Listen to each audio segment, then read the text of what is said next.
Hello everyone, today we'll see the palindrome code in Python.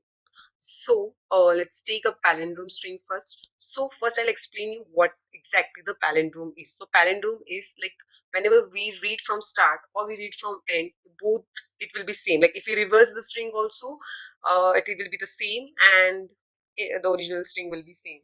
So take an example of such string like p equal to Nitin. So in this name, you can see if you reverse this also, it will be same. Yeah, right. So,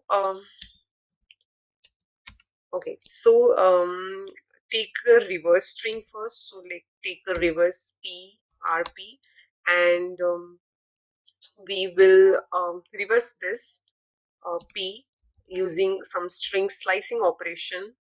So, for that, you have to do colon colon -1. Now, if you print the RP, yeah, exactly, this is a reverse string if you print this.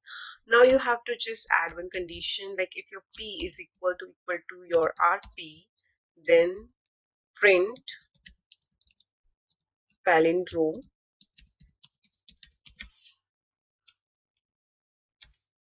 else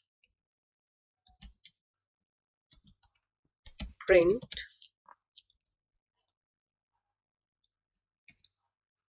not a palindrome. Okay, so in this case we will print the palindrome, but if we take some other name, like add some 1 2 3 variables after this, then it will print not a palindrome. Take another string of such palindrome example, take madam, it's a palindrome. And take a sir, it will be a not a palindrome. So thanks for watching.